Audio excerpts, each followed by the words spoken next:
Hello everyone, I'm here today to do my rankings for the Booktube prize. So this is the semi-final round and I judge translated fiction. I think it was group A. And I'm going to talk about the books that I read. So if you don't know how this works, we are supposed to read 6 books and then rank them from first 6, and then Robert, who organized the prize, puts all the rankings together and comes up with a top 3 that go to the next round. So in this video I'm going to talk about the books that I've read in order from 6 to first. So the one that I like the least to the one I like the most. So in number 6 I put The Anomaly by Hervé Letelier, which is translated from the French.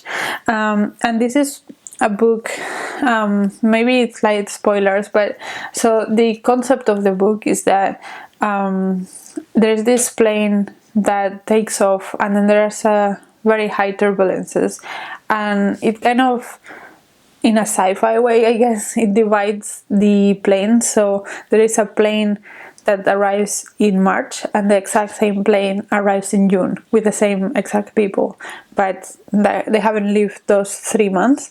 And yeah, the first part is kind of we don't know at the beginning that has happened, and so we just see this plane landing and then they are taken to this military base and kind of figuring out what happened, and the government is trying to conduct a research to see what happened, and that's what we see in the beginning. And then once we started understanding what happened, it comes the question, so what do we now? There is this clones, kind of, what do we do with them, because they are not like, they have the same rights, right? But if, for example, if there was a mom in the plane, now there are 2 moms, so are they supposed to live together and take care of the child? They have shared custody? What happens, right? There are all these questions about what happens.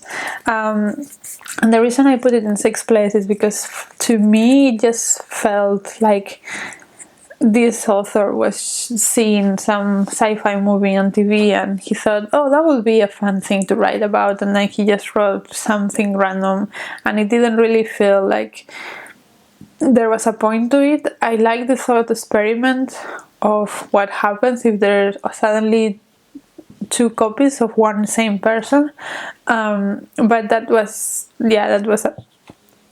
about it. Like, the rest was just a little bit force, and I'm just not interested in that kind of thing. Also, at the beginning it did feel somehow like interconnected short stories, because we do follow these different characters and their different lives and their different ones, and they are not really ever connected other than the fact that they were in this plane. So yeah, it didn't quite work for me. So that's why it's in 6th place. Then in 5th place I put How to Order the Universe by Maria Jose Ferrada, and this is a Chilean book. It's a very short book, and it's about this man that has like a hardware business, especially in the rural areas, and the first part of the book is him setting up his business, and then we see, as the book evolves, we also see his interactions with the Chilean dictatorship of Pinochet, but in not a very direct way. It's not named as that, but it kind of, if you know the Chilean history a little bit, you kind of know what happens. And for me, I think it was a good book, but the style was very snappy and very short and very detached as well.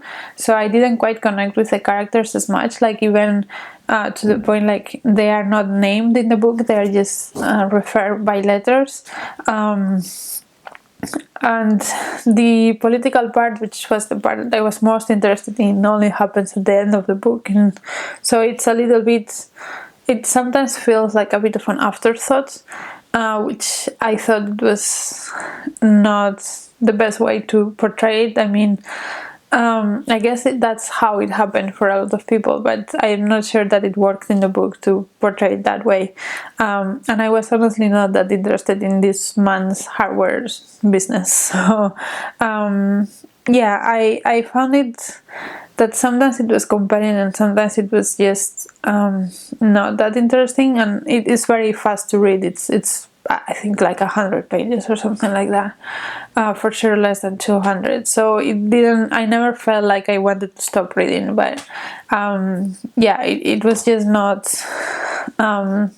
particularly memorable. In fourth place, I have something that actually surprised me, and it's More Than I Love My Life by David Grossman. So I've read A Horse Walks Into a Bar by David Grossman, which won the International Booker a few years ago. And I absolutely hated it, like absolutely hated it. So when I saw that I had to read this, I was like, oh no, oh no. But I tried to have an open mind about it, and I mean, I think I did, because it's in fourth place and not in last. And there are some interesting things about the book. So it follows 3 generations of women. The first generation of women, she's from Yugoslavia, and she ended on this kind of concentration camp, sort of, after the war. And then when she was able to leave that place, she moved to Israel. And so the other parts of the family, they grew up in Israel. And there is something that happened during that period that it's carried a trauma to the rest of the family, and the second generation, so them, it's like the grandmother, the mother, and the daughter. So the mother doesn't know about exactly what happened, and the book is set up so that this mother has early Alzheimer's, so this daughter decides that they are going to make this movie about the people in her life and the stories of the people in her life for her to watch when she doesn't remember anymore, to try to make her remember. And that's the setup in which the grandmother tells her story and the secret that she has been keeping from the daughter, or from the second generation, for a long time. I found that there were aspects of this book that were interesting, and I understand why people like it. For me personally, I thought the love story of the grandmother was a little bit too dramatic and too over the top. And like the setup of how they tell the story was kind of weird, and also I think that the writing style was a little bit sarcastic at times when it didn't need to be. So those are elements that especially the writing style, is something that I also didn't like in his previous book. Apparently it's based on a real story. I don't know how much of it is real, like I don't know if the Alzheimer part is real, for example. But personally I found it a little bit too dramatic, and I was interested in the story, and that's why it's in fourth place. I wanted to keep reading to know what happened, but at the same time, there were, like, if I could choose, I would like the story to be told in a different way.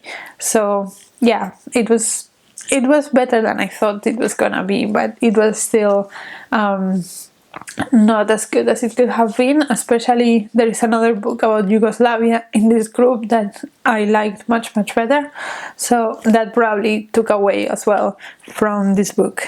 In third place I put Inseparable by Simone de Beauvoir, and in the prologue of this book I actually thought that made this book a lot more powerful, because it talks about this book, how it was not published until recently, even though Simone de Beauvoir is already dead. And it was not published until recently because before that it has been deemed not to be interesting enough, because it's about the friendship between two women, and that didn't deserve publication. So that for me made it more powerful, the fact that was the reason that was not published until now. And it's like, then you look at it and you're like, yeah, this is powerful. Like, if you just read it like that, it's like, yeah, well, it's a friendship. But then when you know that that was not considered powerful enough to be published, and then you read it, it's more powerful, at least to me. But yeah, as I said, it's about the friendship between two women. So we have the narrator, and then there is this other girl that is supposed to be a popular girl in school, but it's actually quite distant from other people. So they become friends when they are in, I think, high school, and then we see the friendship evolve after that as well. And it is a very short book, but it goes through a lot of years, and I think it's also based on a friend from Simone de Beauvoir. And yeah, it just basically follows their friendship, and how at first the narrator is so enamored of this woman. It's almost like love, like platonic love, but love. And then it, like, this other woman that's the friend, she at the beginning feels like she's not, I mean, she's her friend, but she's so popular, it's not as important, the friendship, to her. But then slowly we realize and we understand how important this actually is for this woman, and despite all her popularity and all that. And I think it was, yeah, I found it quite powerful. The only thing I will say, like, especially in the second half, there is a lot of focus between this woman, like the friend, and this other man, and the relationship, and the fact that her family is against the relationship, and how the narrator is trying to help her through all of this, and how the family of the friend is pushing the narrator to go a certain way, and how she doesn't want, because she wants to be loyal to her friend. And again, the friendship aspects of that I enjoyed, but I think that there was a lot of focus on the romance side of things as well. So I would have preferred that the story was about the two women, and this other man was not as prevalent in the second half. But yeah, I mean, there were other times, so I guess it needed some of that at some point. But yeah, overall I found it powerful, and I think that even though it's a simple story, it was packed with a lot of things. And also I think that if you want to read Simone de Beauvoir, which is a very well-known feminist, but you are intimidated, this is a very good way to start. And then in second place I put Where You Come From by Sasha Stanishik. I hope I didn't butcher that completely. There's a lot of accents in the words. But yeah, this one is also about Yugoslavia. So this one is sort of autobiographical about the author that moves, when he was a kid, the Yugoslavian war started, and they moved from Yugoslavia to Germany. And there's a lot of, it's about the smaller things, a lot of, not as much about the war and the horrors, but more about the smaller things. Like, there was this image that still stayed with me about when he was in class, and there was a list passed in which you were supposed to write your name and indicate if you were Bosnian or Croatian or Serbian or whatever, and how they started taking things. And there one kid was like, you know what, I'm Yugoslavian, I'm not any of these racist stuff. And then all of them start thinking about what actually means to be Yugoslavian or Bosnian or Serbian or Croatian or whatever. And there was a lot of that as well when he was in Germany. Like, he had a German passport, but still he was kind of Yugoslavian, but what kind of, like, what part of Yugoslavia, and like all of these thoughts about what your nationality is and what your nationality means, and why you have to choose a certain thing to fit within the expected nationalities. So yeah, I found that very interesting. I have to say, there were parts when it dragged a little bit, but overall I think it was very powerful, and it gave a lot more context of the situation in Yugoslavia. Also, there was a lot of images with the author's grandmother that were very sweet, and also again hunker down into the culture of his family and his country. So yeah, I found it really really good. So that's why in second place.